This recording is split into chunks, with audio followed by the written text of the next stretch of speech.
Welcome to the inaugural Black Corner Let's Talk. Black Corner, for those who don't know, is a members platform and business directory for Black owner businesses.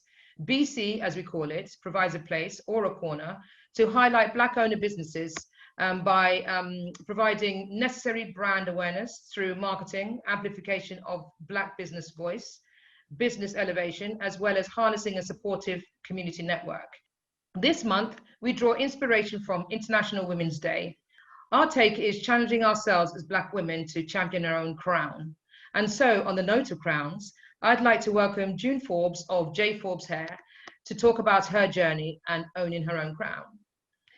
June Forbes is a freelance hairdresser, educator, image industry consultant with over 3 decades of experience working with international clientele. June has worked for Soft Sheen USA, delivers workshops internationally, and is previous owner of award-winning salon, Burnett Forbes, and continues to work with clients privately. June has extensive experience of all hair types, specializing in African, Caribbean, and curly hair. June is a part-time lecturer, delivers talks and workshops, and has contributed to Black Hair and Beauty magazine, and the Hairdressers Journal, and Creative Head magazine, to name a few. She's recently written on diversity and inclusivity in Black hairdressing, and British hairdressing, and the effect of COVID-19 on the salon experience. Basically, she's an incredibly accomplished, busy lady. Really excited to have such an accomplished woman with us today. Welcome, June. Hi. Hi nice there. To be here. Thank you.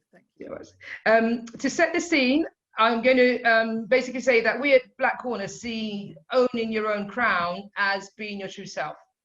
So understanding your worth, empowerment, and appreciating the power of your voice, particularly as a collective one, being comfortable in your own skin. So as we know, Black women have been conditioned to pare themselves down, be a version of themselves, downplaying our natural image, our hair, accents, culture, even changing names to sound more Western, or pronouncing it differently in order to feel that we need to, stay comfortable or belong. This, of course, feeds into the topic or debate of inequality and discrimination, not feeling like we belong or are othered, which is all too familiar. So talking about, owning our own crown and talking about that inequality, June, the first question I'd like to sort of ask really is, we have International Women's Day that's talking about challenging ourselves or challenging others for gender equality to affect change. Would you say that there is gender equality in hairdressing? I'd say it's changing. One of the things I used to always find interesting in hairdressing was the majority of service users in hairdressing, not to mention barbering, but in hairdressing in particular, were women. The majority of service providers were women, but for a long time, the majority of award winners and names, and this goes across all sectors, not just Black hairdressers and white, it includes white. It was the men who would be the names, your Vidal Sassoons, your Trevor Sorbys, your John Faridas. Very rarely did you hear a female name mentioned. But I have to say that the Black hairdressing industry is probably ahead of the game in changing that. Because if you look around you today, there's people like Errol Douglas and there's Desmond Murray and the like, but in the Hall of Fame, you've got Charlotte Menster, you've got Michelle Thompson. You are actually seeing showcasing of a lot of Black female work. So I think that we're actually a little bit ahead of the game when it comes to equality. It's been a struggle, but I think, yes, our industry has been better at recognizing the talents of hairdressers across board. And I saw the shift there before I saw it in the mainstream. Well, that's superb. It almost reminds you of chefs, where you kind of know more chefs who are men than chefs who are women, unless I guess you're Nigel or Lawson's same sort of a flip, isn't it, really? When you think about who the mainstream in the home, who the main providers of meals are, it's a similar kind of situation. But I'm seeing that. I'm definitely seeing that in our side of the industry, that shift. Well, that's great. And it's good to see. Yeah. That's exactly right. It is great to see because there are incredibly talented hairdressers. So here's a question then, really. What does own your own crown mean to you? To me, I mean, it means a lot of things, actually. It depends on what aspect you're looking at it from. First of all, you've got being strong in yourself. As you say, the sort of ethos of Black Corner, it's walking your own walk, having the confidence to be yourself. We've always, as Black people, I think, straddled, in the UK anyway, straddled two ponds. You know, we have ourselves with our friends and our community and our families, and then we present a different face in the workplace. But I think now it's very much, there's a shift in that. But the thing that I find interesting as a hairdresser and working with women across board, I'm finding it that it's women of 40 plus are maybe struggling with that a little bit more, because I guess we're more mentally conditioned to be a certain way, especially in certain professions. There's what does groomed look like? When do you speak out? And it's funny because it does actually, I realized recently, because of all the dialogue that's going on, the impact that it's had on our people, not just the women and the men, but in terms of the raised blood pressure, the diabetes, the obesity, to me, those are symptoms of the oppression, the pressure to just fit in. You mask it in other ways, and it's coming across in other ways. Again, I'll see clients who, you know, there's the natural hair movement, and I think it's fine for the likes of you and I who work in creative industries, and you have the license to be who you want to be. But I think if you're in a professional environment, I definitely see there's still a pressure. I'm not sure if I'm comfortable with this. And sometimes it's not even just about the employer. It's about you and how you feel you present.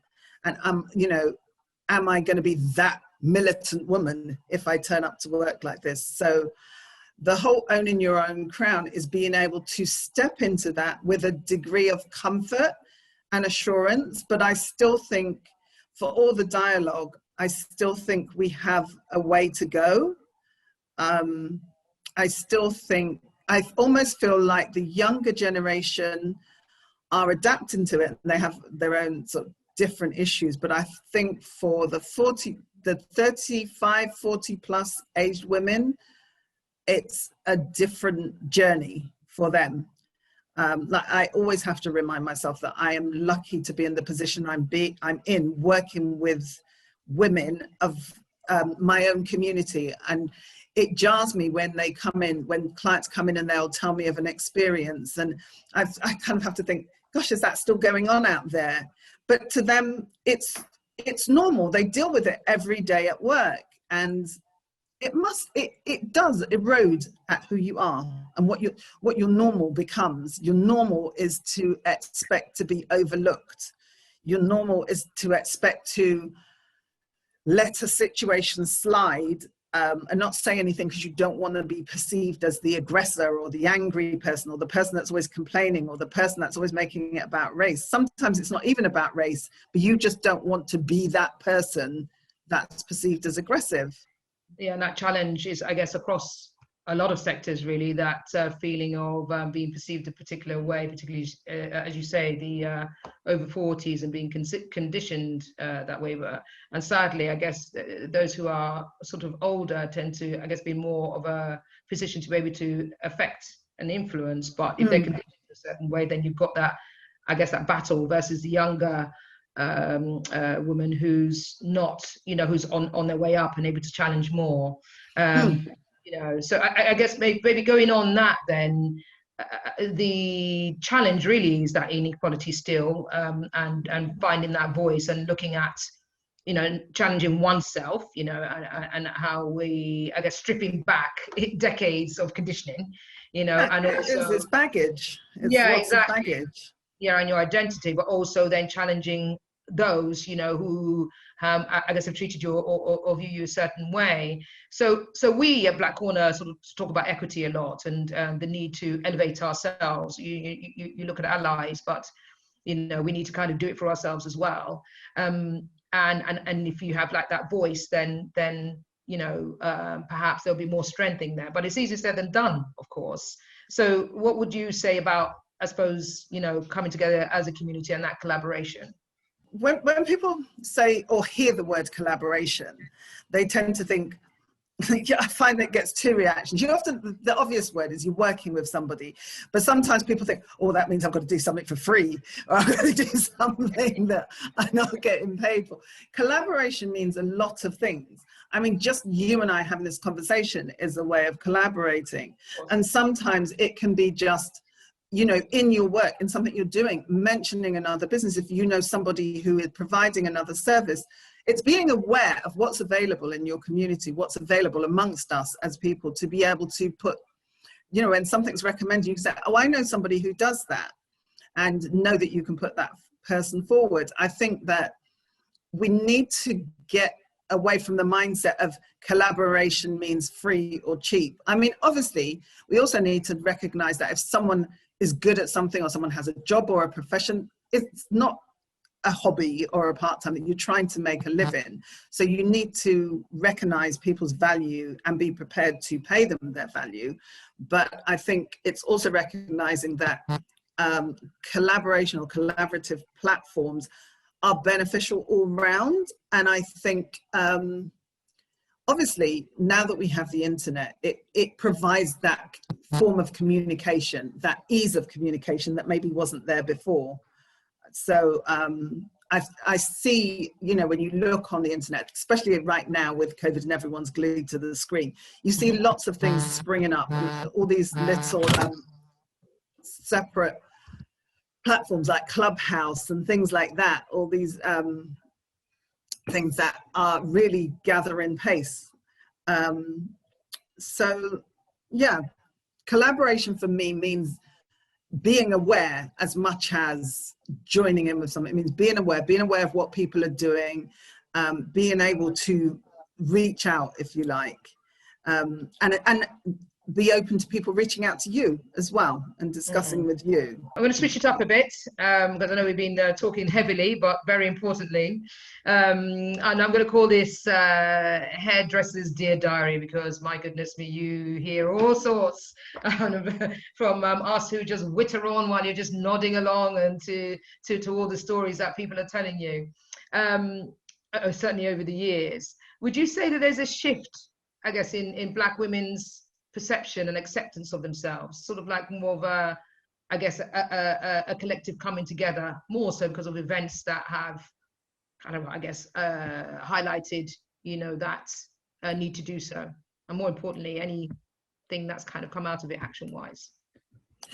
One of the big shifts I've noticed over the years, and this is just not just through hairdressing, just in general, there is definitely, when I was young, I think there was a differentiation between, say, African communities, Caribbean communities, and so on. There was definitely, as you would know yourself, not that they didn't mix, but there were obvious differences. And I don't think young people now care one way or another, really. You know, they all are happy to just come under one umbrella and move together as one body to push towards what it is they want. That's probably one of the biggest changes I've seen.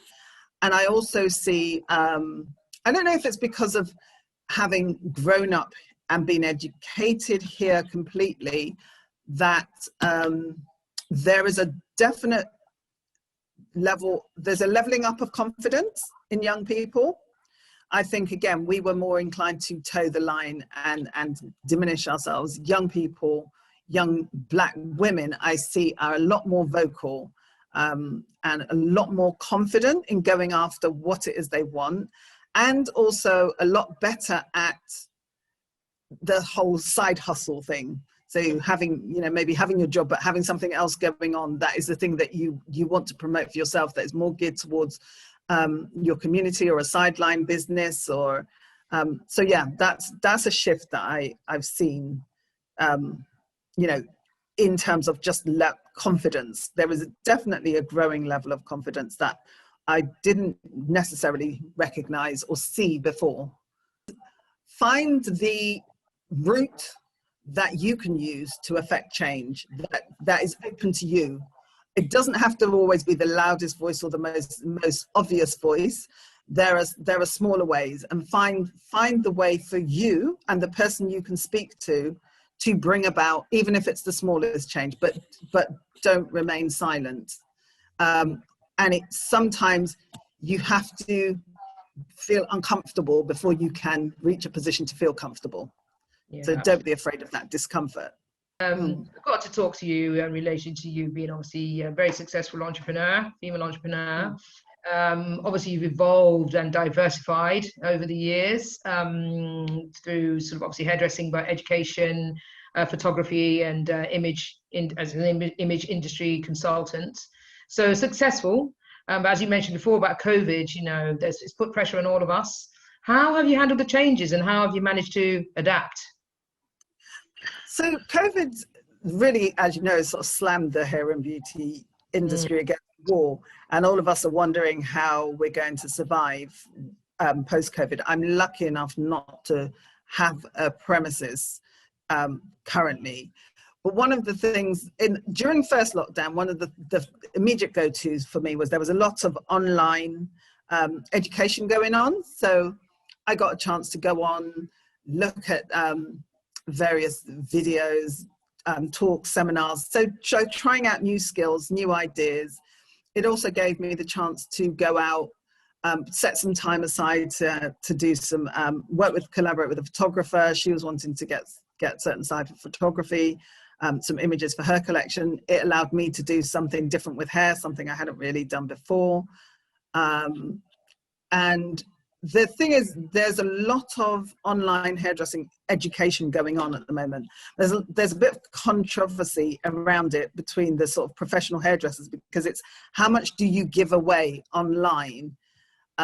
Because obviously when you're online, you've got, the reach is endless, but it's what standard are you delivering, and what are you giving away? And are you actually in the long term diminishing the value of your skills? If you're giving away, well, not just giving away, because people are charging for them, but if you're doing all these workshops and they're going out there, are you diminishing the value of what you actually do? So I've held back from that for the time being. I do specific things with my clients where I will hold talks and we may address a certain thing, or if a client wants a one-to-one, on a how-to, or if they're having a problem, I'll do those things. And I generally don't charge, because that is me just supporting my clients through this time. You talked about sort of getting more involved in the imagery side of things. But what would you say that, the whole sort of thing about cultural appropriation and sort of hairstyles? You can't have equity and separatism. You need to be able to not so much embrace, but you need to accept and understand when people do actually appreciate. And if something's slightly amiss, yes, I know we all get tired of having to educate and so on. But I think when it comes to your friends and the people you have a general sense of where they're coming from. It's hard to judge on a complete stranger. But I do think, yes, there are things that clearly have come from our culture and have been taken away, or like I said, repackaged, remarketed without even a nod to where they came from. And that's a different thing. And I feel very strongly about that. Hence, I think it's important, things like Black Corner and other, again, collaborations, that you come together to strengthen your community, to document your histories, to tell your stories, because then they can't be rewritten. That we tend to now have this thing about we're a society of oral histories, and I've always questioned that, because I know that there are writers, I know that there are historians, but I think if you follow that tradition, then you leave it open for somebody else to tell your story. So I think now more than ever, especially now that we are building a history in this country, that we do document, that you record, there's record of, as opposed to someone else telling your story for you, because I think that's where you're more open to misappropriation. Talking about community, because again, community is a big thing for Black Corner. We looked, and we mentioned it before, look to pay it forward, support Black-owned businesses within the community and encourage that. You're giving back very much so, to the community through your volunteering, the advice, etc. that you do. Would you say that the Black community needs to do more, as a community, to give back to the community and support? I think, yes, there's always more that can be done, but I think we're getting better at it. Yeah. I definitely see, again, even within my own local community, lots of things springing up where people are helping. We have a Saturday school locally that's been run for over 20 years, but I see them getting a lot more support from the local community. We have an old people's home, daycare centre that caters specifically towards Caribbean people. And again, I see a lot more activity online. I don't know if it's because I'm looking, but I think it's something we have gotten a lot better at. But there is always, there's always more to be done. And it's really, like I said, being open to reaching out and being open to people reaching out to you as well. Not to be dismissive before you've heard what someone has to say, because there may be just something that really isn't, is hardly any skin off your nose to just help, just a word of encouragement, or just put someone in touch with somebody else. I can't believe how quickly the time has gone. I know. Yeah, I've got a closing sort of question, really, and that's more like a takeaway, really, because we like to, Black Corner like to sort of give, the community back, so give something back, talking obviously about paying back, something to take away. So here's a question to you. What would you advise your younger self, at the beginning of your entrepreneurial journey? I know it's a loaded question. I think in talking to you before, I was saying that's a big topic on itself. But I think if I were to look at something in particular, is do reach out, know your network, know your friends, know the value of your friends and the people you know, and don't be afraid of reaching out, even if it's not necessarily to get something, but to discuss an idea, run an idea by them, get as much feedback as you can before you venture on something, and take advantage of the knowledge that's around you before you look outside, because there can be things that could be made so much easier had you only known, and it could be a small thing. But yeah, if it was anything, is know the people around you, and don't be afraid to look silly in asking a basic question. Just, if you're not sure, ask. And there's a lot to be gained from just asking the questions. Very wise. June, it's been absolutely fascinating and an absolute pleasure to speak to you. It's been fun. Yeah, thank you for coming to BC Let's Talk. Hopefully we have inspired more to take up the challenge and own their own crown. So thanks for your time. And thanks to the team who have helped and all who have tuned in. We appreciate you.